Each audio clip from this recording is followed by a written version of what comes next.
നീ അതോർത്ത് വിഷമിക്കാതെ. അപ്പോൾ നീ ഇത്രയും നാളും കണ്ടുകൊണ്ടിരുന്ന ആ ശരീരമാണ് ബാലിയെങ്കിൽ ആ ബാലി ഇവിടെ കിടപ്പുണ്ട്, ആ ശരീരം ഇവിടെ ഉണ്ട്. പക്ഷേ ആ ശരീരമല്ല നിന്റെ ഭർത്താവെന്ന് പറയുന്നത്. അത് നിന്റെ കൂടെ എന്നുമുള്ള ആ ആത്മാവാണ്, അത് ജീവനാണ്. എന്നിട്ട് പറയുകയാണ് ഭഗവാൻ വീണ്ടും തുടരുകയാണ്. നിൽക്കയുമില്ല നടക്കയുമില്ല കേൾ ദുഃഖ വിഷയവും അല്ലതു കേവലം. ആത്മാവ് അത് ഒരു സ്ഥിരമായിട്ടുള്ള ഒരു വസ്തുവാണ്. അതിന് ദുഃഖവും സുഖവും ഒന്നും ബാധിക്കുന്നില്ല. സ്ത്രീ പുരുഷ ക്ലേബഭേദങ്ങളുമില്ല, താപശീതാദിയുമില്ലെന്നറിക നീ. ആത്മാവിന് സ്ത്രീ എന്നുള്ള വ്യത്യാസമില്ല, പുരുഷൻ എന്നുള്ള വ്യത്യാസമില്ല. ക്ലീബം അതായത് സ്ത്രീയുമല്ല പുരുഷനുമല്ലാത്ത ഭാഗം, നപുംസകം, അങ്ങനെ ഒരു ഭേദമില്ല. താപമില്ല, ചൂടില്ല, തണുപ്പില്ല, ഇതൊന്നുമില്ലാത്ത വസ്തുവാണ് ആത്മാവ്. സർവകൻ ജീവനേകൻ പരൻ അദ്വയൻ. ആ ജീവൻ ഏകനാണ്. ഒരേ ഒരു ജീവനിൽ നിന്നാണ് സർവ്വജീവാത്മാക്കളും ഉണ്ടായിട്ടുള്ളത്. അത് പരമമാണ്, അദ്വയമാണ്. അതായത് രണ്ട് എന്നുള്ള ഭാവമില്ലാത്ത, അത് ഒന്നേയുള്ളൂ. അവ്യയനാണ്. അതായത് എത്ര എടുത്താലും അതിൽ നിന്ന് വ്യയം, അതായത് കുറവൊന്നും സംഭവിക്കുകയില്ല. ആകാശതുല്യനാണ്, അലേപകൻ. അതിൽ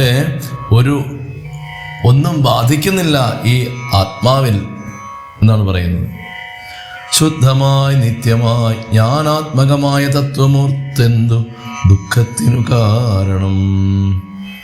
ഇത് ആത്മാവെന്ന് പറയുന്നത് ജ്ഞാനത്തിൻ്റെ പ്രതീകമാണ്. പിന്നെ എന്തിനാണ് നീ ഇങ്ങനെ ദുഃഖിക്കുന്നത്? അത് ശുദ്ധമാണ്, നിത്യമാണ്, ഒരിക്കലും ഇല്ലാണ്ടാവുന്നതല്ല ആത്മാവ്. പക്ഷേ ശരീരം ഒരിക്കലും ഇല്ലാതെയാവും. കാരണം ശരീരം പഞ്ചഭൂതാത്മകമാണ്. പഞ്ചഭൂതങ്ങൾ എന്ന് പറഞ്ഞാൽ ആകാശം, ഭൂമി, അഗ്നി, വായു, ജലം, ഇതെല്ലാം ചേർന്നിട്ടാണ് ഈ ശരീരം ഉണ്ടായിട്ടുള്ളത്. പക്ഷേ ഇതിനെ ഒന്നും ആശ്രയിച്ചിട്ടല്ല ഈ ആത്മാവ് നിൽക്കുന്നത്. അത് ശുദ്ധമാണ്, നിത്യമാണ്, ജ്ഞാനാത്മകമാണ്. പിന്നെ എന്തിനാണ് നീ ദുഃഖിക്കുന്നത്? അതുകൊണ്ട് നീ മരിച്ചു എന്ന് വിചാരിക്കുന്ന ബാലിയുടെ ശരീരം മാത്രമേ മരിച്ചിട്ടുള്ളൂ, ഇല്ലാതെയായിട്ടുള്ളൂ. ശരീരം ഇന്നല്ലെങ്കിൽ നാളെ മരിക്കുന്നതാണ്. അപ്പം നിത്യമായിട്ടുള്ളത്, എന്നും നിന്റെ കൂടെയുള്ളത് ഈ ശരീരം ഒരിക്കലും എന്നും നിന്റെ കൂടെ ഉണ്ടാവില്ല. നിന്റെ കൂടെ എന്നുമുള്ളത് ആ ആത്മാവാണ്.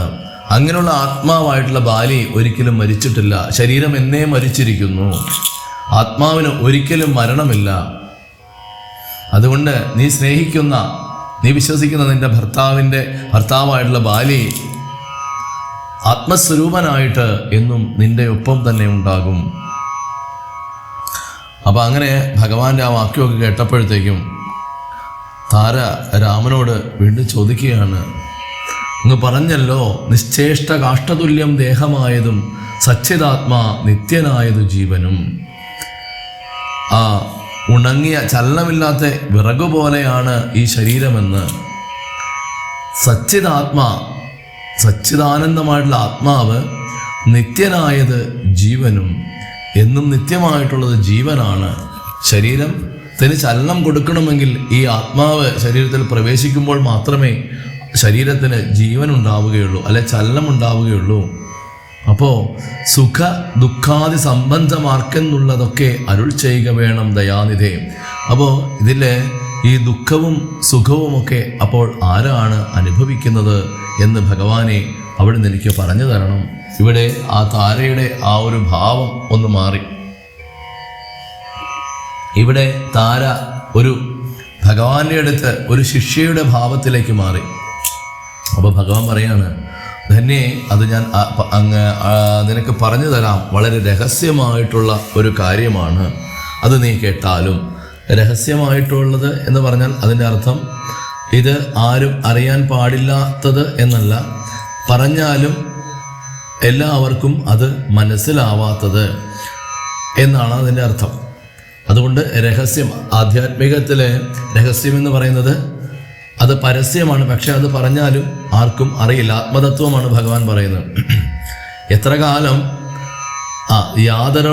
യാതൊരളവ് ദേഹേന്ദ്രിയ അഹങ്കാര ഭേദഭാവേന സംബന്ധമുണ്ടായി വരും, അത്ര നാളേക്കും ആത്മാവിനും സംസാരമെത്തും അവിവേക കാരണാൽ നിർണയം. പറയുകയാണ്, എത്ര കാലം ദേഹത്തിന് ഇന്ദ്രിയത്തിന് ആ അഹങ്കാരം ഉണ്ടാവുന്നു, ഞാനെന്ന ഭാവം ഈ ദേഹത്തിനുണ്ടാകുന്നു, അല്ലെങ്കിൽ എനിക്കൊന്നുണ്ടാവുമോ, അതായത് ഞാനാണ് ചെയ്യുന്നത്, അല്ല ഞാനാണ് ഈ കണ്ട സമസ്ത ദുഃഖങ്ങളും അനുഭവിക്കുന്നത്, അല്ലെ ഈ കാണുന്ന സുഖങ്ങളെല്ലാം ഞാനാണ് അനുഭവിക്കുന്നത് എന്നുള്ള ഒരു ദേഹസംബന്ധം ഉണ്ടാവുന്ന അത്ര നാളേക്കും ആത്മാവിന് ആ സംസാരം എത്തും. അപ്പം അത്രയും നാളും ഈ ജനന മരണ ചക്രങ്ങളിൽപ്പെട്ട് നമ്മൾ ഈ ഭൂമിയിൽ തന്നെ ഉണ്ടാവേണ്ടി വരും. പക്ഷേ ഓർക്കിൽ മിഥ്യാഭൂതമായ സംസാരവും, ഇത് ഈ കാണുന്ന സംസാരം എന്ന് പറയുന്നത് മിഥ്യയാണ്, ഇതില്ലാത്തതാണ്. എന്നിട്ട് പറയാണ്, പാർക്ക താനേ വിനിവർത്തിക്കയില്ലടോ. അങ്ങനെ നിങ്ങൾ ഒരു സ്വപ്നം കാണുന്നു അല്ലേ, ആ സ്വപ്നത്തിൽ നമ്മൾ എങ്ങനെയാണോ ആ കാണുന്ന സ്വപ്നം യാഥാർത്ഥ്യമാണെന്ന് നമുക്ക് തോന്നും. ആ സ്വപ്നത്തിൽ നമ്മൾ സുഖമാണെങ്കിലും ദുഃഖമാണെങ്കിലും അതെല്ലാം അനുഭവിക്കുന്നുണ്ട് അല്ലേ. പക്ഷേ അത് ഉണർന്നു കഴിഞ്ഞാൽ നമുക്ക് മനസ്സിലാകും, അയ്യോ ഞാൻ കണ്ടത് സ്വപ്നമായിരുന്നല്ലോ, അപ്പോൾ യഥാർത്ഥത്തിൽ അങ്ങനെയൊന്നും സംഭവിച്ചിട്ടില്ല എന്ന് മനസ്സിലാകും. അപ്പോൾ അതുകൊണ്ട് നമ്മുടെ ഈ ബുദ്ധിക്കും ഇന്ദ്രിയത്തിനും ഈ ശരീരം കൊണ്ടും ഒക്കെ നമ്മൾ ചെയ്യുന്ന കാര്യങ്ങൾ ഇതൊന്നും ആത്മാവിനെ ബാധിക്കുന്നതല്ല. ആത്മാവ് നിത്യനാണ്, സ്വതന്ത്രനാണ്. ആത്മാവിന് ഒന്നിനോടും ബന്ധമില്ല.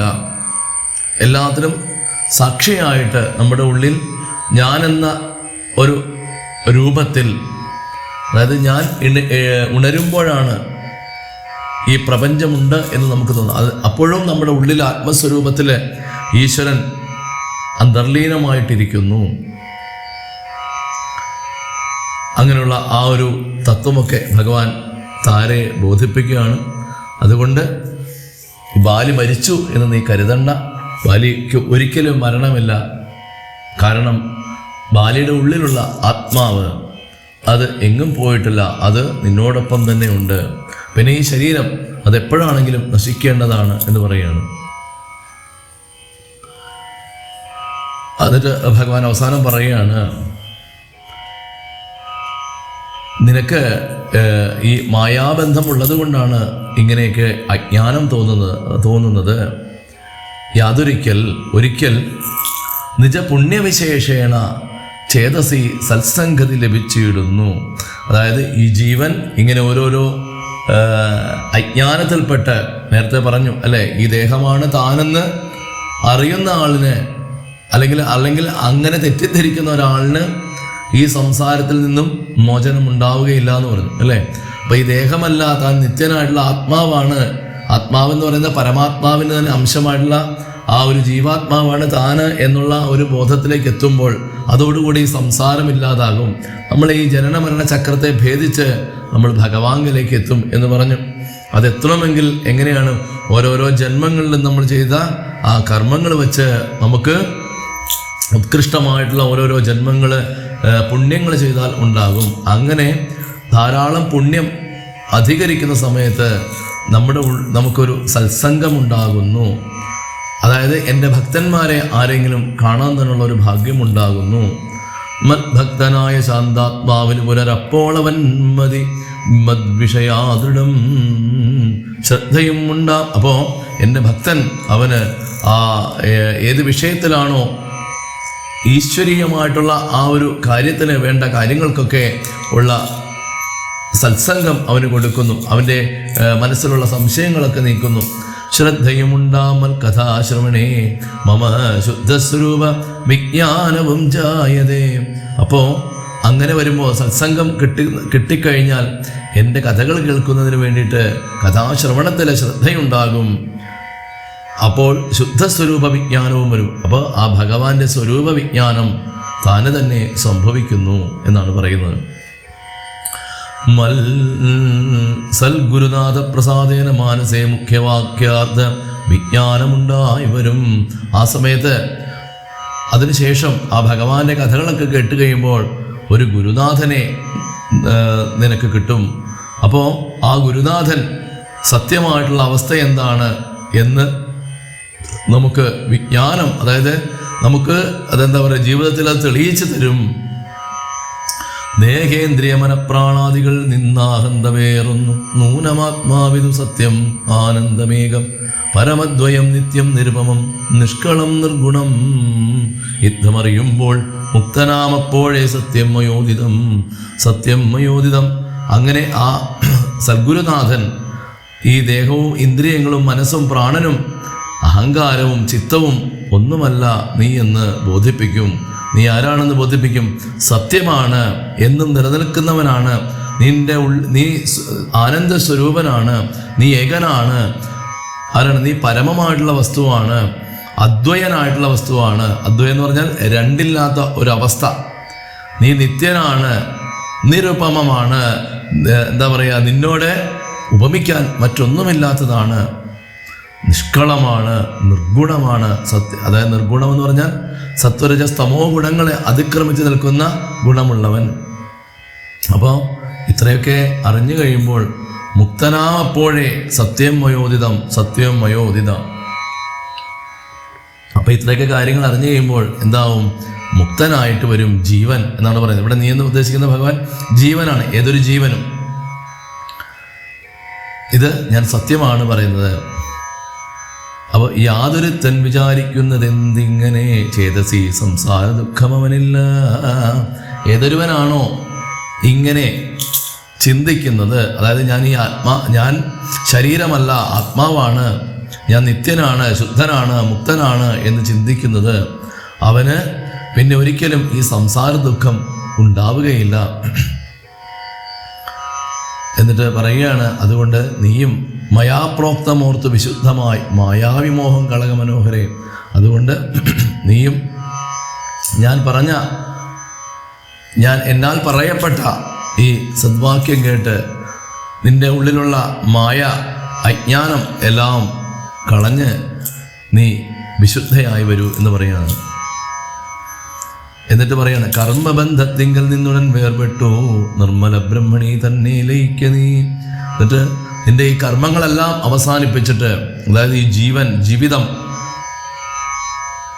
ഭർത്താവ്, കുടുംബം, വീട് എന്നുള്ള അച്ഛൻ, അമ്മ എന്നുള്ള ആ ഒരു കർമ്മബന്ധങ്ങളിൽ നിന്നൊക്കെ വിട്ടിട്ട് നിർമ്മല ബ്രഹ്മണി തന്നെ ലയിക്ക നീ. ആ പരബ്രഹ്മത്തെ തന്നെ ചിന്തിച്ച് പരബ്രഹ്മത്തിൽ തന്നെ ലയിച്ചു ചേരു നീ എന്നാണ് ഭഗവാൻ പറയുന്നത്. ചിത്തേ നിനക്കു കഴിഞ്ഞ ജന്മത്തിങ്കലത്രയും ഭക്തിയുണ്ടെങ്കിലതുകൊണ്ടു രൂപവുമേവം നിനക്കു കാട്ടിത്തന്നു താപമിനി കളഞ്ഞാലും അശേഷം നീ. പറയാണ്, ചിത്തേ നിന്റെ ഹൃദയത്തില്, നിന്റെ മനസ്സില് കഴിഞ്ഞ ജന്മത്തില് എത്രയും ഭക്തിയുണ്ട് എങ്കിലതുകൊണ്ടു, നിന്റെ കഴിഞ്ഞ ജന്മത്തില് എന്നോട് അതിയായിട്ടുള്ള ഭക്തി ഉണ്ടായിരുന്നു. അതുകൊണ്ടാണ് ഈ ജന്മത്തില് രൂപവുമേവം നിനക്ക് കാട്ടിത്തന്നു താപമിനിക്കളഞ്ഞാലും അശേഷം നീ. അതുകൊണ്ടാണ് ഈ ഒരു ജന്മത്തിൽ ഞാൻ നിനക്ക് എൻ്റെ രൂപം കാട്ടിത്തന്നത്. അപ്പോൾ നമുക്കൊക്കെ ഇതൊക്കെ പറയാനും കേൾക്കാനും അറിയാനും ഒക്കെ ഒരു ഭാഗ്യം കിട്ടിയത് ഏതൊക്കെയോ ജന്മത്തിൽ ആ ഭഗവാനോടുള്ള ഭക്തി ചെയ്തിട്ടുണ്ട്. അല്ലെ, ഭഗവാന്റെ കഥകൾ കേൾക്കുന്നതിന് നമ്മൾ ഇതിനു മുമ്പുള്ള ജന്മങ്ങളിലും ഒരു ആഗ്രഹം കാണിച്ചിട്ടുണ്ട്. അതുകൊണ്ടാണ് ഭഗവാൻ വീണ്ടും നമുക്കൊരു മോശമായ ഒരു ജന്മം തരാതെ വീണ്ടും ഈശ്വരനെ സേവിക്കാൻ പറ്റുന്ന രീതിയിലുള്ള ഒരു ശരീരം നമുക്ക് തന്നത്. അപ്പോൾ ആ ശരീരം കൊണ്ട് നമ്മൾ ഭഗവാനെ, ഈ ശരീരം എന്താണ്? ഈ സംസാരത്തിൽ നിന്നും മറുകര പറ്റാൻ വേണ്ടിയുള്ളൊരു തോണിയാണ്. അപ്പോൾ ഈ തോണി, ഈ ശരീരം ഉപയോഗിച്ചിട്ട് നമുക്ക് ഭഗവാനെ ഭജിക്കാം. അങ്ങനെ ഭജിച്ച് നമുക്ക് ആ മായകളെ എല്ലാം ഇല്ലാതെയാക്കാം. അപ്പോൾ കഴിഞ്ഞ ജന്മത്തിൽ താരയോട് ഭഗവാൻ പറയാണ്, നീ അത്ര ഭക്തയായതുകൊണ്ടാണ് ഈ ജന്മത്തിൽ ഞാൻ നിനക്ക് എൻ്റെ ഈ രൂപം കാണിച്ചു തന്നത് എന്ന് പറയുകയാണ്.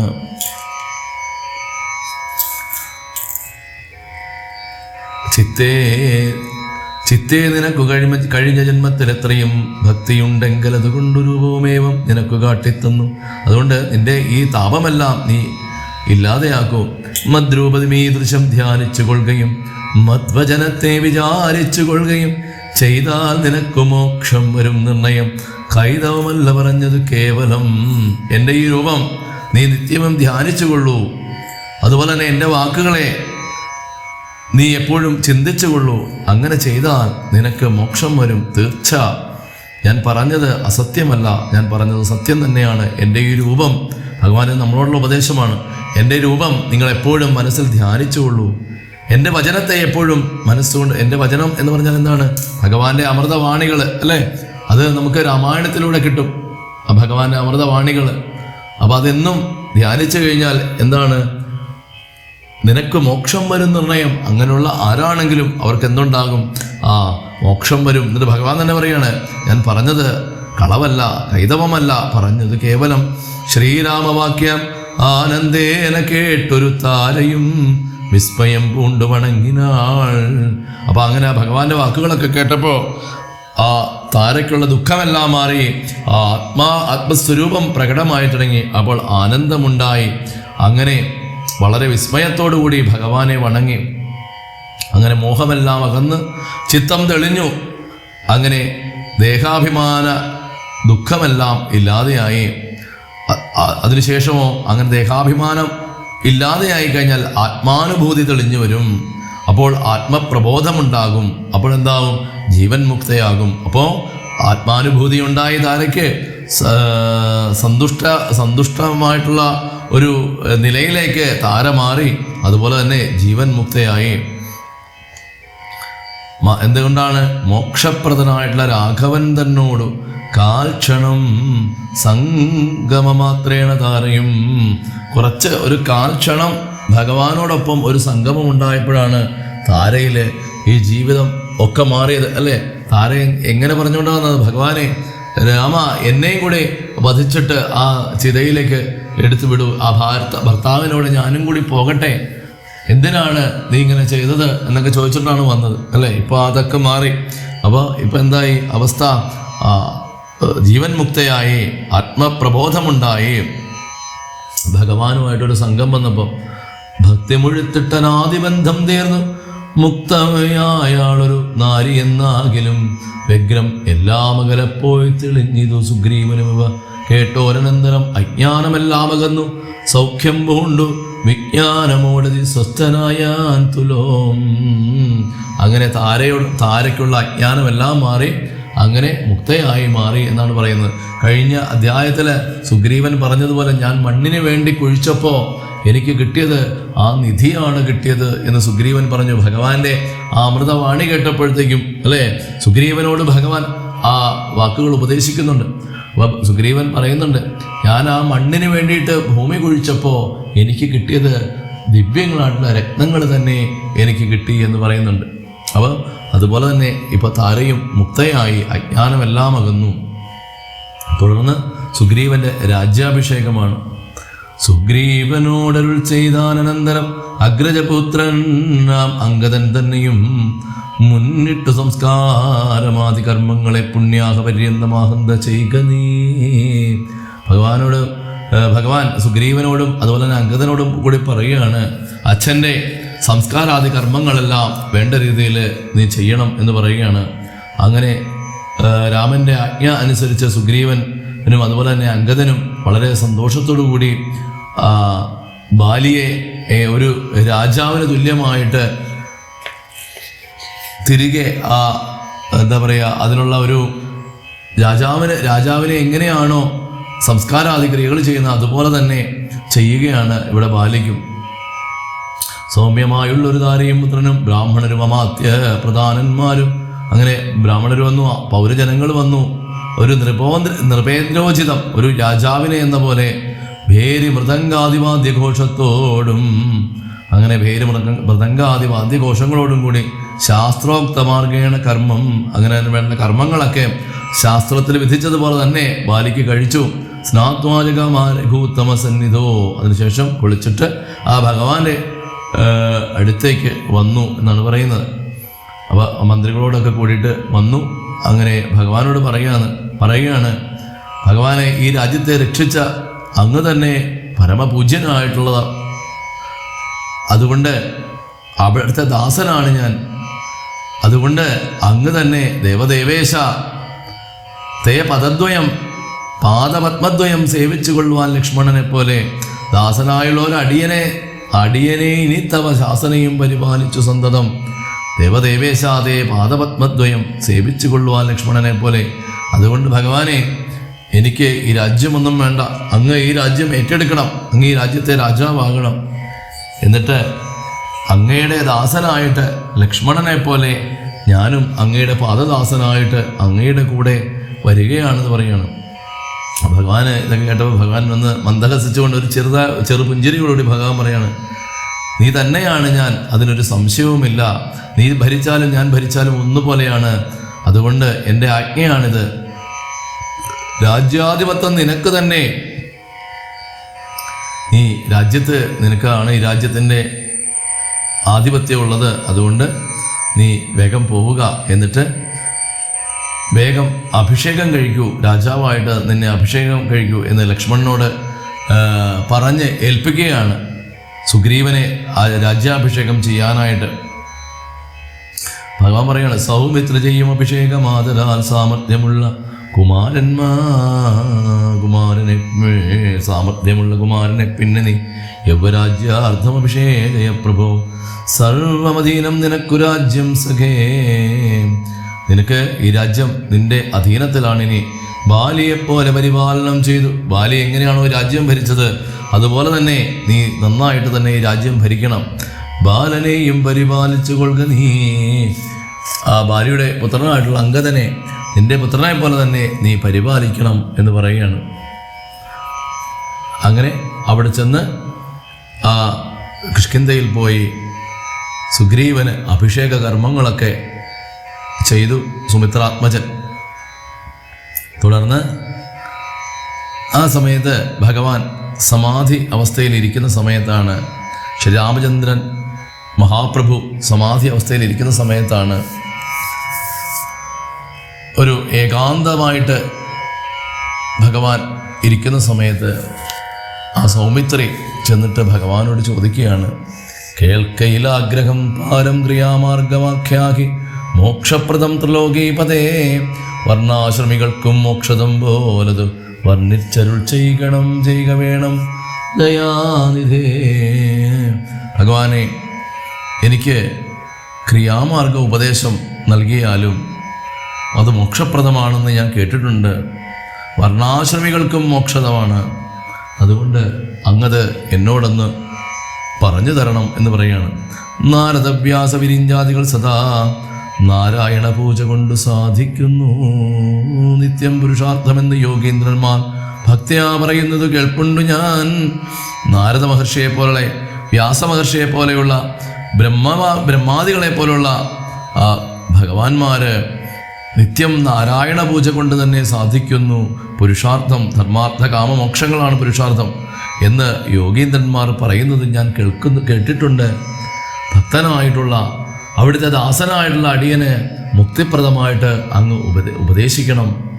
ലോകൈകനാഥ ഭവാനരുൾ ചെയ്യിലോ ലോകോപകാരം ആകെയുമുണ്ടല്ലോ. ഭഗവാനെ ലോകനാഥ, അവിടുന്ന് അപ്പോൾ എനിക്കിത് പറഞ്ഞു തരികയാണെങ്കിൽ അത് ലോകത്തിന് മുഴുവൻ വലിയൊരു മാറ്റമുണ്ടാകും, ലോകത്തിന് മുഴുവൻ ഉപകാരമാകും ഇത്. ലക്ഷ്മണനെ ഉണർത്തിച്ച നേരത്ത് തൽക്ഷണേ ശ്രീരാമദേവൻ അരുൾ ചെയ്തു. ഭഗവാൻ ക്രിയാമാർഗോപദേശം കൊടുക്കുകയാണ്. കേൾക്ക നീ എങ്കിൽ മൽപൂജാവിധാനത്തിൽ ഓർക്കിൽ അവസാനമില്ലെന്നറിയുക നീ. പറയാണ്, എൻ്റെ പൂജാവിധാനത്തിന് അങ്ങനെ കേട്ട് കഴിഞ്ഞാൽ അതിന് പ്രത്യേകിച്ച് അവസാനമൊന്നുമില്ല, അതിങ്ങനെ അനന്തമായിട്ട് കിടക്കുകയാണ്. എങ്കിലും ഞാൻ വളരെ ചുരുക്കി, നീ ചോദിച്ചതല്ലേ അതുകൊണ്ട് പറയാം എന്ന് പറയുകയാണ്. തന്നെ ഗൃഹ്യോക്തമാർഗേണ മന്നിടത്തിങ്കൽ ദ്വിജത്വമുണ്ടായി വന്നാൽ, ഓരോരോ ഗൃഹസ്ഥാശ്രമങ്ങളിൽ വെച്ചിട്ട് ഏത് ഗൃഹസ്ഥാശ്രമത്തിലാണെങ്കിലും മന്നിടത്തിൽ, അതായത് ഭൂമിയിൽ തന്നെ നമുക്ക് ദ്വിജത്വമുണ്ടായി വന്നാൽ, അതായത് നമുക്ക് ബ്രാഹ്മണ്യം ഉണ്ടാക്കിയെടുക്കാം എന്നാണ് പറയുന്നത്. വർണ്ണാശ്രമ വ്യവസ്ഥകളൊന്നും അതിന് ബാധകമല്ല. ഏത് കുലത്തിൽ ജനിച്ചാലും ബ്രാഹ്മണ്യം നമുക്ക് ഉണ്ടാക്കിയെടുക്കാമെന്നാണ് ഭഗവാൻ പറയുന്നത്. എന്നിട്ട് ആചാര്യനോട് മന്ത്രം കേട്ടു സാദരം ആചാരപൂർവം ആരാധിക്കാമിടോ. ഒന്നുകിൽ ആചാര്യനോട് ചോദിച്ചിട്ട് മന്ത്രം കേട്ടിട്ട് സാദരം ശ്രദ്ധയോടുകൂടി ആചാരപൂർവം ആരാധിക്കാം. മാം എടോ, എന്നെ ആരാധിക്കാം. ഒന്നിൽ കമലത്തിങ്കലോ ഹൃദയത്തിൻ്റെ ഹൃദയകമലത്തില് ഭഗവാനെ വെച്ച് ആരാധിക്കാം. പുനരഗ്നി ഭഗവാങ്കലാകിലും അഗ്നിയില് എന്നെ കണ്ടുകൊണ്ട് ആ അഗ്നിയിലേക്ക് അഗ്നിദേവനെ നോക്കി ഉപാസിക്കാം. മുഖ്യപ്രതിമാദികളിൽ എന്നാകിലും വിഗ്രഹത്തിൽ വെച്ചിട്ട് വിഗ്രഹത്തെ ഞാനായിട്ട് കണ്ടുകൊണ്ട് അതിൽ എന്നെ ആരാധിക്കാം. അർക്കങ്കലാകിലും അപ്പിങ്കലാകിലും, അർക്കങ്കല് സൂര്യഭഗവാനെ നോക്കിയിട്ട് സൂര്യഭഗവാന് വേണ്ട ആരതികളൊക്കെ ചെയ്ത് സൂര്യഭഗവാനെ ഞാനായിട്ട് കണ്ടുകൊണ്ട് അതിൽ ആരാധിക്കാം, അർച്ചന ചെയ്യാം. അപ്പിങ്കലാകിലും ജലത്തിനെ ഞാനായിട്ട് കണ്ടുകൊണ്ട്, അതായത് ഈ പ്രകൃതി എന്ന് പറയുന്നത് ആ ഭഗവാൻ തന്നെ, ഭഗവാന്റെ വിരാട് സ്വരൂപമാണെന്ന് നമ്മൾ കഴിഞ്ഞ ദിവസം പറഞ്ഞു അല്ലേ. അപ്പം അത് തന്നെയാണ് ഇവിടെ ഭഗവാനും പറയുന്നത്. ജലത്തിൽ ആണെങ്കിലും എന്നെ സങ്കല്പിച്ചുകൊണ്ട് അവിടെ ആരാധന ചെയ്യാം. സ്തണ്ടിലത്തിങ്കലും നല്ല സാളഗ്രാമമുണ്ടെങ്കിലോ പുനരുത്തമം എത്രയും. സ്തണ്ടിലം എന്ന് പറഞ്ഞാൽ ശുദ്ധീകരിച്ചിട്ടുള്ള ഒരു സമചതുര ആകൃതിയിലുള്ള ഒരു പൂജാസ്ഥലം, അതിനാണ് സ്തണ്ടിലം എന്ന് പറയുന്നത്. അല്ലെങ്കിൽ നല്ല സാളഗ്രാമം ഉണ്ടെങ്കിൽ പുനരുത്തമം എത്രയും, അത് സാളഗ്രാമം ഉണ്ടെങ്കിൽ വളരെ ഉത്തമമാണ്. വേദതന്ത്രോക്തങ്ങളായ മന്ത്രങ്ങൾ കൊണ്ടാരാൽ മൃലേപരാതി വിധി വഴി കാലേ കുളിക്ക വേണം ദേഹശുദ്ധയെ മൂലമറിഞ്ഞു സന്ധ്യാവന്ദനാദിയാം. എന്നെ ആരാധിക്കണമെങ്കിൽ എന്താണ് ദേഹശുദ്ധി കൊണ്ട് അതിനെന്ത് ചെയ്യണം? രാവിലെ അതിരാവിലെ ആ ബ്രഹ്മമുഹൂർത്തത്തിലൊക്കെ കുളിച്ച് ദേഹശുദ്ധിയൊക്കെ ചറിഞ്ഞ് മൂലമറിഞ്ഞ്, അതായത് ആ മൂലമന്ത്രം അറിഞ്ഞിട്ട് സന്ധ്യാവന്ദനാദികളെല്ലാം ചെയ്തിട്ട് നിത്യകർമ്മം ചെയ്തിട്ട് ചെയ്യേണ്ടതായിട്ടുള്ള കർമ്മങ്ങളെല്ലാം ചെയ്ത് സ്വകർമ്മണ ശുദ്ധ്യർത്ഥമായി ചെയ്യുക. സങ്കല്പമാദിയെ ആദ്യം നമ്മൾ എന്ത് ചെയ്യണം? ഒരു സങ്കല്പത്തിൽ ആ ഈശ്വരനെ പൂജിക്കുന്നു എന്നുള്ള ഒരു സങ്കല്പത്തിൽ എത്തിയതിനു ശേഷം ആചാര്യനായത് ഞാനെന്ന് കൽപ്പിച്ചു പൂജിക്ക ഭക്തിയോടെ ദിവസം പ്രതി. ആചാര്യനായത് ആ ഭഗവാൻ തന്നെയാണെന്ന് കൽപ്പിച്ചുകൊണ്ട് ഭക്തിയോടുകൂടി എല്ലാ ദിവസവും പൂജിക്കുക. സ്നാപനം ചെയ്യുക ശിലായാം പ്രതിമാസോ ശോഭനാർത്ഥം ചെയ്യുക വേണം പ്രമാർജനം. സ്നാപനം ചെയ്യുക, ആ ഭഗവാന് അഭിഷേകാദി കർമ്മങ്ങളൊക്കെ ചെയ്തിട്ട് ആ ശിലയാണെങ്കിൽ അഭിഷേകം ചെയ്യണം. പ്രതിമ അല്ലേ, അതിനുശേഷം എന്ത് ചെയ്യണം? അത് പ്രമാർജനം എന്ന് പറഞ്ഞാൽ തുടച്ച് വൃത്തിയാക്കണം. പിന്നെയോ അതിലേക്ക് ഗന്ധപുഷ്പങ്ങൾ കൊണ്ടു പൂജിപ്പവൻ ചിന്തിച്ചതൊക്കെ ലഭിക്കുമറിക നീ. ആ പ്രതിമാദിയിലേക്ക്, ആ വിഗ്രഹത്തിലേക്ക്, വിഗ്രഹവും ഞാനും ഒന്നാണ് എന്നുള്ള സങ്കല്പത്തിൽ എത്തിയതിനു ശേഷം ആ ഗന്ധപുഷ്പങ്ങൾ കൊണ്ട് ഭഗവാനെ പൂജ ചെയ്യുക. അപ്പോൾ അങ്ങനെ പൂജിക്കുന്നവനാണെങ്കിലോ അവൻ ചിന്തിച്ചതൊക്കെ ലഭിക്കും അറിക നീ. മുഖ്യപ്രതിമാദികളിൽ അലങ്കാരമൊക്കെ പ്രസാദം എനിക്കെന്നറിക നീ. ഈ പ്രതിമകളിലൊക്കെ അലങ്കരിച്ച് അതിനെ പൊട്ടുതൊടിയിപ്പിക്കുക, ഉടയാട ചാർത്തുക അല്ലേ, ഭഗവാന് പട്ടുകോണകം സമർപ്പിക്കുക, അത് കെട്ടുക, ഭഗവാന് കിരീടം വെച്ചു കൊടുക്കുക. ഇതൊക്കെ ആ അലങ്കാരങ്ങളൊക്കെ എനിക്ക് വളരെ സന്തോഷമാണ് നൽകുന്നത്. ഭഗവാൻ തന്നെ പറയുന്ന കാര്യമാണ്. ഭഗവാന്റെ അമൃതവാണികളാണ്. നമ്മളെപ്പോലെ അജ്ഞാനികളായിട്ടുള്ള ആൾക്കാർക്ക് വേണ്ടിയിട്ട് ലക്ഷ്മണസ്വാമിക്ക് ഇതൊക്കെ അറിയാൻ പാടില്ലാഞ്ഞിട്ടല്ല അദ്ദേഹം ഇതൊക്കെ ചോദിക്കുന്നത്. ഈ കലിയുഗത്തിലുള്ള ജനങ്ങള് ഇതെല്ലാം തെറ്റിദ്ധരിക്കും എന്ന് വ്യക്തമായിട്ട് ദീർഘവീക്ഷണമുള്ള ആളാണ് ലക്ഷ്മണൻ. അതുകൊണ്ടാണ് അർജുനൻ ഗീതയിലെ ശ്രീകൃഷ്ണനോട് ചോദ്യങ്ങൾ ചോദിച്ചതുപോലെ ഇവിടെ ലക്ഷ്മണൻ ഭഗവാനോട് ചോദിച്ചത്. അപ്പോൾ നമ്മൾ പല ക്ഷേത്രങ്ങളിലൊക്കെ പോകുമ്പോൾ കാണാം അവിടെ അനാഥമായിട്ട് ആൽത്തറകളിലൊക്കെ കുറേ കൃഷ്ണവിഗ്രഹങ്ങളും ഗണപതിയുടെ വിഗ്രഹങ്ങളും സരസ്വതിയുടെ വിഗ്രഹങ്ങളും ഒക്കെ ഇങ്ങനെ കിടക്കുന്ന കാണാം. ആരാർക്കും വേണ്ടാതെ. ക്ഷേത്രങ്ങൾ എന്താ നമ്മുടെ വീട്ടിലുള്ള സാധനങ്ങൾ കൊണ്ട് ഉപേക്ഷിക്കാനുള്ള സ്ഥലമാണോ?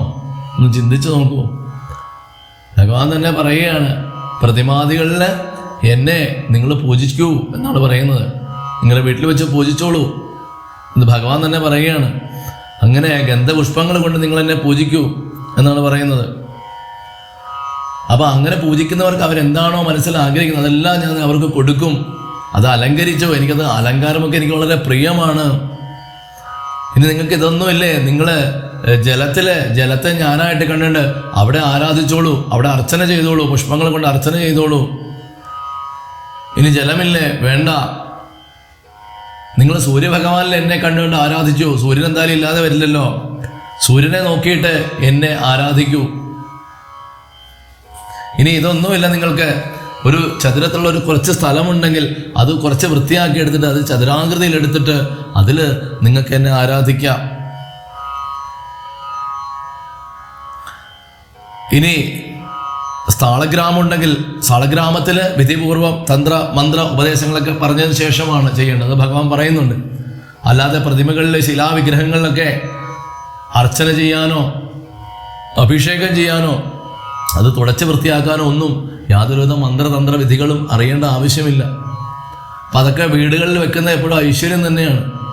അങ്ങനെയുള്ള വീടുകളിൽ യാതൊരുവിധ ബാധാദോഷങ്ങളും ഉണ്ടാവുകയില്ല. അങ്ങനെയുള്ള വീടുകളിൽ താമസിക്കുന്ന ആൾക്കാർക്ക് യാതൊരുവിധ മാറാവ്യാധികളും ഉണ്ടാവുകയില്ല, അപകടങ്ങൾ ഉണ്ടാവുകയില്ല. കാരണം എന്താണ്? ആ വീടിൻ്റെ നാഥൻ എന്ന് പറയുന്നത് ഈശ്വരനാണ്. നമ്മുടേതല്ല വീട്, നമ്മുടേതല്ല, വീട് ഭഗവാന്റേതാണ്. പല ആൾക്കാരുടെയും ഒരു ധാരണ എന്ന് പറയുന്നത് ഇത് എൻ്റെ വീടാണ് എന്നുള്ളതാണ്. ഒരിക്കലുമല്ല, വീട് ഭഗവാന്റേതാണ്. ഭഗവാനാണ് ആ വീടിൻ്റെ നാഥൻ.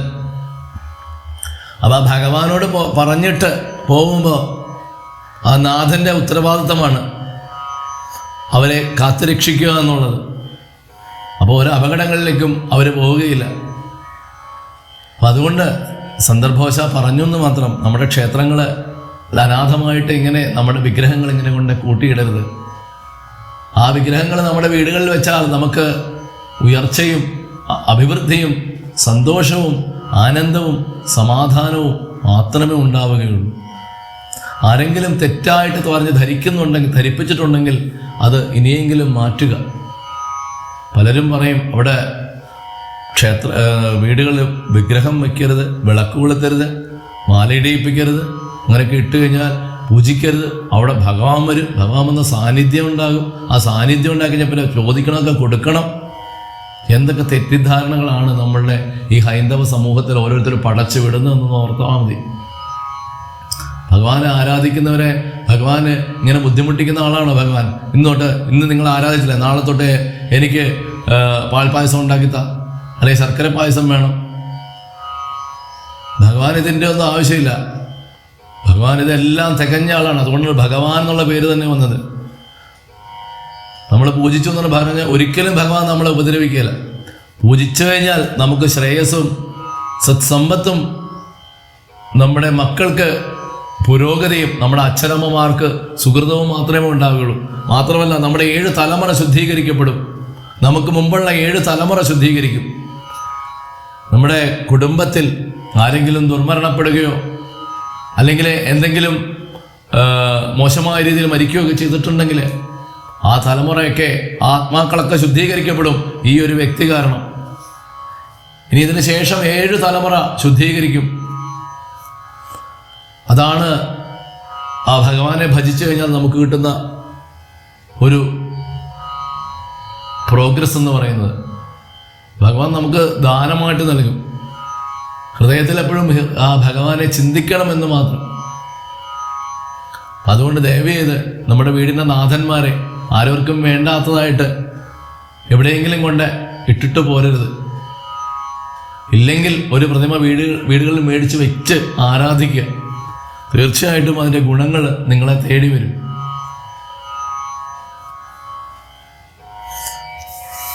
അങ്ങനെ ഭഗവാൻ പറയാണ്, സർവ്വ പൂജാദ്രവ്യങ്ങളൊക്കെ സമ്പാദിച്ച് അടുത്ത് വെച്ചിട്ട് വേണം. പൂജാദ്രവ്യങ്ങൾ എന്ന് പറഞ്ഞാൽ ഭഗവാൻ എന്താണ് പറയുന്നത്? ശ്രദ്ധയോടുകൂടി വാരിയെന്നാകിലും ഭക്തനായുള്ളവൻ തന്നാൽ അതിപ്രിയം. ഒരു അല്പം വെള്ളം ജലം അത് ഭക്തിയോടുകൂടി ഭഗവാന് കൊടുക്കുകയാണെങ്കിൽ എനിക്കത് വളരെ പ്രിയപ്പെട്ടതാണ്. ഇനി പൂജാദ്രവ്യങ്ങളൊക്കെ ധാരാളമുണ്ട്, അതെല്ലാം എടുത്തു വെച്ചോളൂ, അതിലെനിക്ക് സന്തോഷമേ ഉള്ളൂ. ഇനി ഇതൊന്നുമില്ല, അല്പം വെള്ളം മാത്രമേ ഉള്ളൂ. അതാ ശ്രദ്ധയോടും കൂടി അത് ഞാൻ എൻ്റെ ഭഗവാന് കൊടുക്കുകയാണ് എന്നുള്ള ആ ഒരു ഭക്തി ശ്രദ്ധാവിശ്വാസത്തിൽ വാരിയെന്നാകിലും ഭക്തനായുള്ളവൻ തന്നാൽ അതിപ്രിയം, എനിക്കത് വളരെ സന്തോഷമുണ്ടാക്കും, എനിക്കത് വളരെ പ്രിയമാണ്. അല്പം ജലം തന്നാലും ഭഗവാൻ പറയാണ്. ഇതുപോലെ തരാൻ വേണ്ടിയിട്ടല്ല പറയുന്നത്. ഗന്ധപുഷ്പാക്ഷത ഭക്ഷ്യഭോജ്യങ്ങളായെന്തു പിന്നെ പറയണമോ ഞാനെടോ. അപ്പൊ പിന്നെ ഗന്ധവും പുഷ്പവും ഒക്കെ കൊണ്ട് അക്ഷതവും ഒക്കെ കൊണ്ട് എന്താ പറയുക നേദ്യങ്ങളൊക്കെ വെച്ചിട്ട് എന്നെ ആരാധിച്ചാൽ അവർക്ക് ഞാൻ കൊടുക്കുന്ന അനുഗ്രഹങ്ങൾ എന്തെല്ലാമാണെന്ന് പറയണമോ. ഇനി ഇതൊന്നും കൊടുത്തില്ലെങ്കിൽ ശരി, ഭക്തിയോടുകൂടി ഭഗവാൻ ഒരല്പം ജലം, അതാണ് പത്രം പുഷ്പം ഫലം തോയം യോമേ ഭക്തിയാ പ്രയച്ഛതേ തദഹം ഭക്തി ഉപകൃതമശ്നാമി എന്ന് പറഞ്ഞത് അല്ലേ. ഞാനത് പത്രമാണെങ്കിലും, അതായത് ഒരു ഇലയാണെങ്കിലും, പത്രം പുഷ്പം ഒരു പൂവാണെങ്കിലും, ഫലം ഒരു പഴമാണെങ്കിൽ കൂടി, തോയം ഒരല്പം ജലമാണെങ്കിൽ കൂടി ഭക്തിയോടുകൂടി തരികയാണെങ്കിൽ ഞാനത് സ്വീകരിക്കുമെന്നാണ് ഭഗവാൻ പറഞ്ഞിട്ടുള്ളത്. അപ്പോൾ അതുകൊണ്ട് ആ ഹൃദയത്തിൽ എപ്പോഴും ഭഗവാനെ കാണുക. നമ്മുടെ കുറേ ഈ എന്താ പറയുക, കുറേ ഈ ജ്യോത്സ്യന്മാർ, ഈ അര കുറേയൊക്കെ പഠിച്ചിട്ടുള്ള കുറേ ജ്യോത്സ്യന്മാരാണ് ഇങ്ങനെയുള്ള തെറ്റിദ്ധാരണകളൊക്കെ ഈ സമൂഹത്തിലേക്ക് ഇങ്ങനെ പറഞ്ഞു വിടുന്നത്. നമ്മുടെ വീട്ടിൽ ഈശ്വരൻ്റെ സാന്നിധ്യമല്ലാതെ പിന്നെ ആരുടെ സാന്നിധ്യമാണ് ഉണ്ടാവേണ്ടത്? പിശാചിൻ്റെ സാന്നിധ്യമാണ് ഉണ്ടാവേണ്ടത്. ഇങ്ങനെ ഈ ക്ഷേത്രങ്ങളിലൊക്കെ കൊണ്ടുപോയി ഈ പ്രതിമകളും വിഗ്രഹങ്ങളൊക്കെ ഉപേക്ഷിച്ച ആൾക്കാരുടെ ജീവിതത്തിൽ, അല്ലെങ്കിൽ ഇത് ഉപേക്ഷിച്ചത് കൊണ്ട് ഇങ്ങനെയുള്ളവരുടെ വീടുകളിൽ സമാധാനം ഉണ്ടായിട്ടുണ്ടെങ്കിൽ നിങ്ങൾ ചെയ്തത് ശരി, ഞാൻ അംഗീകരിക്കാം. പക്ഷേ അതുകൊണ്ട് നിങ്ങൾക്ക് യാതൊരു ഉള്ള സ്വസ്ഥത പോയി എന്നുള്ളതല്ലാതെ ആ വിഗ്രഹം അവിടെ ഇരുന്ന സമയത്ത് അതിൻ്റെ ചൈതന്യമെങ്കിലും നമ്മുടെ വീടുകളിൽ ഉണ്ടായിരുന്നു. അതിനെ നമ്മൾ ശ്രദ്ധിക്കാതിരുന്നതുകൊണ്ടാണ് ഒരു പക്ഷേ നമുക്ക് പല ദോഷങ്ങളൊക്കെ വന്നത്. ചിലപ്പം നമ്മൾ പല വീടുകളിലും പോകുമ്പോൾ നമ്മൾ കാണുന്ന ഒരു കാര്യം എന്താണെന്ന് വെച്ചാൽ, വീടിൻ്റെ ഏതെങ്കിലും ഒരു മൂലയ്ക്കായിട്ട് ഇത് കാണാനുള്ള ഒരു ഭംഗി കൊണ്ട് പലപ്പോഴും മേടിച്ചുകൊണ്ട് വരും. മേടിച്ചുകൊണ്ട് വന്നിട്ട് വീടിൻ്റെ ഏതെങ്കിലും ഒരു ഷെൽഫിൻ്റെ ഏറ്റവും അടിയിലോ അല്ലെങ്കിൽ എല്ലാ വേസ്റ്റും കൊണ്ടിരിക്കേണ്ട ഏറ്റവും മൂലയ്ക്കോ എവിടെയെങ്കിലും പൊടിയും പിടിച്ചിട്ട് ഈ വിഗ്രഹങ്ങളൊക്കെ ഇങ്ങനെ കിടക്കുന്നത് കാണുമ്പോൾ വളരെ സങ്കടവും വിഷമവും ഒക്കെ തോന്നും. അപ്പോൾ അവരുടെ ജീവിതത്തിൽ അവരുടെ കർമ്മഫലം കൊണ്ട് എന്തൊക്കെയാണോ വരാനുള്ളത് അതെല്ലാം വന്നുകൊണ്ടേയിരിക്കും. അത് ആ പ്രതിമയ്ക്ക് അതുമായിട്ട് യാതൊരു ബന്ധമില്ല. വെച്ചാൽ അതിനെ നമ്മൾ വീട്ടിലുള്ള ഏതോ ഒരു വസ്തു എന്നുള്ള രീതിയിൽ അത് ശ്രദ്ധിക്കുന്നത് പോലുമില്ല. പക്ഷേ നമ്മുടെ ജീവിതത്തിൽ അതിനെ കുളിപ്പിച്ച് വൃത്തിയാക്കി തുടപ്പിച്ച് ഒരു പൂജാമുറി ഉണ്ടാക്കി, ഇനി പൂജാമുറി ഉണ്ടാക്കാനായിട്ട് പറ്റില്ല, വീട്ടിൽ എവിടെയെങ്കിലും ഒരു ശുദ്ധമായിട്ടുള്ളൊരു സ്ഥലം കണ്ടെത്തി അവിടെ വെച്ച് എന്നും അതിനൊരു വിളക്ക് കൊളുത്തി നമസ്കരിച്ച് ഒരു തുളസിപ്പൂ കൊണ്ട് അർപ്പിച്ചാൽ അതിന് അന്നു മുതൽ നമ്മുടെ ജീവിതത്തിൻ്റെ ഗ്രാഫ് എന്ന് പറയുന്നത് നേരെ മുകളിലേക്കായിരിക്കും. അന്ന് വരെ നമ്മൾ എങ്ങോട്ടാണോ കീഴ്പോട്ട് പോയിക്കൊണ്ടിരുന്ന മനസ്സമാധാനമില്ലാതെ ഈ ജീവിതം ഒന്ന് അവസാനിപ്പിച്ചാൽ മതി എന്നുള്ളൊരു അവസ്ഥയിൽ നിന്ന ആൾക്കാരൊക്കെ ഇങ്ങനെ ഒന്ന് ചെയ്തു നോക്കൂ. നിങ്ങളുടെ ജീവിതത്തിൽ വളരെ വലിയ മാറ്റങ്ങളുണ്ട്. അത് ഭഗവാൻ തന്നെ പറഞ്ഞിട്ടുള്ള കാര്യമാണ്. രാമായണത്തിൽ ഭഗവാൻ തന്നെ ലക്ഷ്മണന് ക്രിയാമാർഗ ഉപദേശത്തിൽ പറഞ്ഞിട്ടുള്ള കാര്യമാണ് പറയുന്നത്, അല്ലാതെ നമ്മുടെ ആരുടെയും കയ്യിൽ നിന്നെടുത്ത് പറയുന്നതല്ല. അപ്പോൾ അങ്ങനെ ചെയ്തു നോക്കൂ. ജീവിതത്തിലെ ബുദ്ധിമുട്ടുകളും കഷ്ടപ്പെടും. ഇപ്പം ഇന്ന് വെച്ച് പൂജിച്ചു തുടങ്ങി നാളെ ലോട്ടറി അടിക്കുന്നോ നാളെ സമാധാനം ഉണ്ടാകുന്നൊന്നുമല്ല. അത് പൂജിച്ച് അതിൻ്റെ ഒരു പ്രഭ നമ്മളിലേക്ക് വരണം.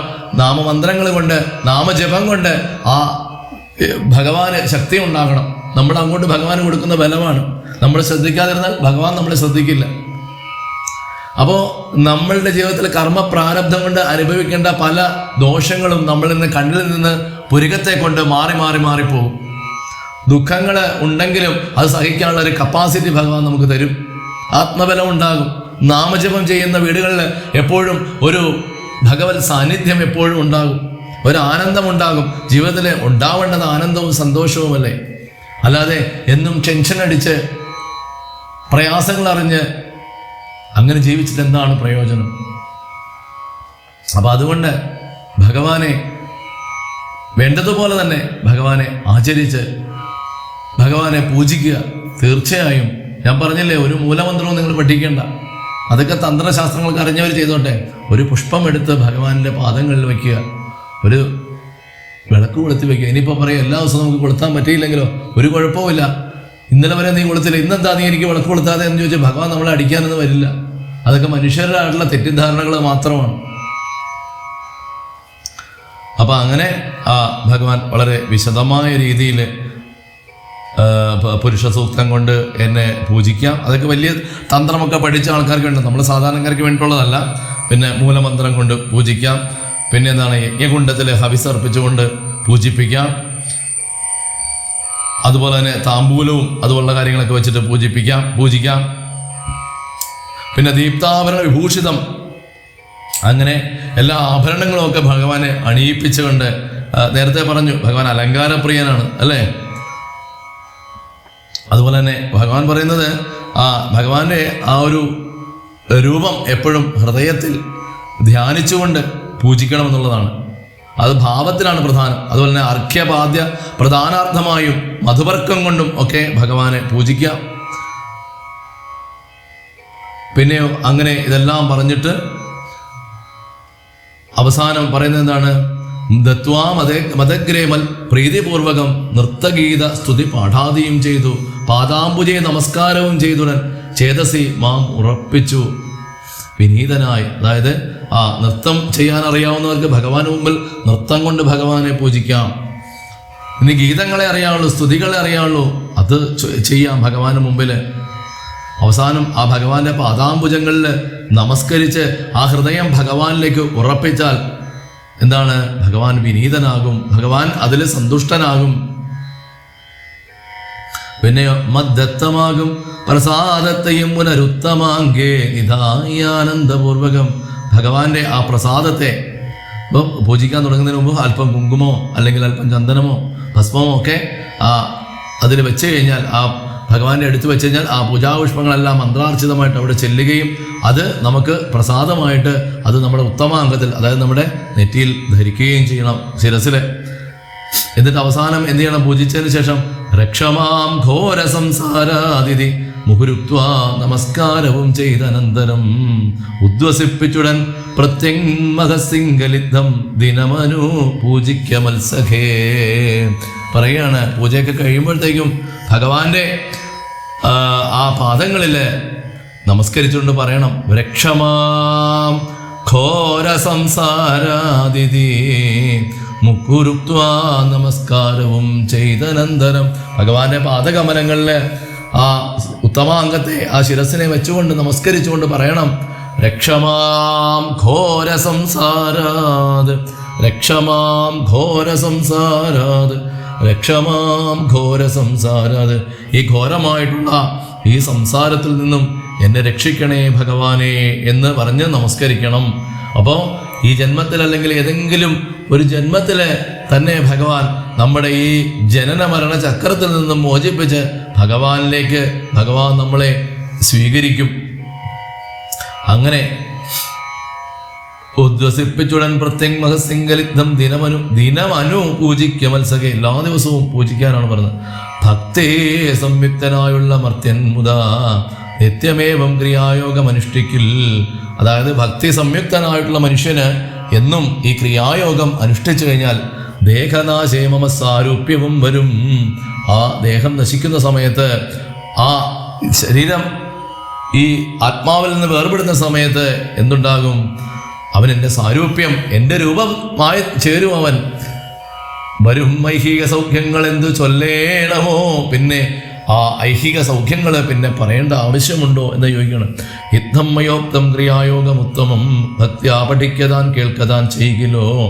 ഇത് എന്നാൽ മയോക്തം, അതാണ് മയോക്തം, എന്നാൽ പറയപ്പെട്ടതായിട്ടുള്ള ഈ ക്രിയായോഗം ഉത്തമമാണ്. അത് ഭക്തിയോടുകൂടി പഠിക്കതാൻ, ഇത് പഠിക്കുകയോ കേൾക്കുകയോ ചെയ്താകിലോ നിത്യപൂജാഫലം ഉണ്ടവനെന്നതും ഭക്തപ്രിയൻ അരുൾ ചെയ്താനതു നേരം. ഭഗവാൻ പറയാണ്, ഇത് എല്ലാ ദിവസവും ഭക്തിയോടുകൂടി പഠിക്കുകയാണെങ്കിലോ കേൾക്കുകയാണെങ്കിലോ അങ്ങനെ ചെയ്തു കഴിഞ്ഞാൽ, ഇത് ഒന്നും ചെയ്തില്ലെങ്കിലും ശരി, എന്നും എന്നെ പൂജിക്കുന്ന ഫലം നിങ്ങൾക്ക് ഉണ്ടായി വരും. നിത്യപൂജാഫലം ഉണ്ടവനെന്നതും ഭക്തപ്രിയൻ അരുൾ ചെയ്താനതു നേരം. ഭഗവാൻ പറയുകയാണ്, ആ ക്രിയായോഗം, ക്രിയാമാർഗ ഉപദേശം എല്ലാ ദിവസവും പഠിക്കുകയാണെങ്കിൽ തന്നെ അവന് എന്നെ നിത്യം പൂജിക്കുന്ന അനുഗ്രഹം ഫലം ഞാൻ അവന് കൊടുക്കും. അങ്ങനെ ആ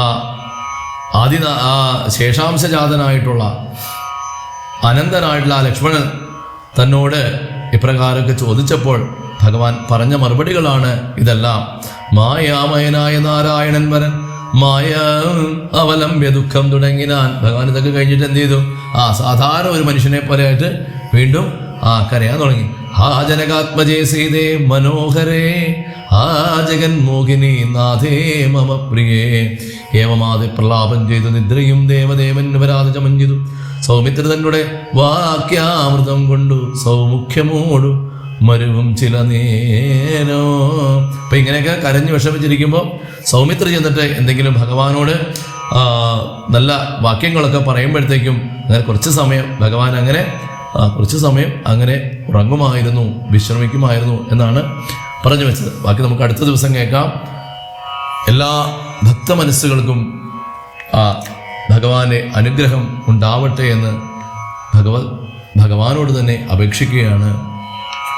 ഇന്നത്തെ ക്വസ്റ്റ്യൻ ഇതാണ്: സുഗ്രീവ രാജ്യാഭിഷേകം ചെയ്തത് ആരാണ് എന്നുള്ളതാണ്. എല്ലാ ഭക്ത മനസ്സുകളും ഭഗവാന്റെ കഥ ഒരു പ്രാവശ്യവും കൂടി അനുസ്മരിക്കാനുള്ള ഒരു അവസരമാണ്. ആ സുഗ്രീവനെ രാജാവായിട്ട് അഭിഷേകം ചെയ്തത് ആരാണ് എന്നുള്ള ഒരു ചോദ്യമുണ്ട്. അറിയാവുന്ന സജ്ജനങ്ങൾ അത് കമൻ്റായിട്ട് എഴുതി അയയ്ക്കുക, അല്ലെങ്കിൽ ഭഗവാന്റെ ഒരു നാമം കമൻറ്റ് ബോക്സിൽ എഴുതി വയ്ക്കുക. എല്ലാവർക്കും എല്ലാവിധ സൗഭാഗ്യങ്ങളും ഭക്തിയും ഉണ്ടാവട്ടെ എന്ന് പ്രാർത്ഥിക്കുന്നു. എല്ലാവർക്കും നമസ്തേ.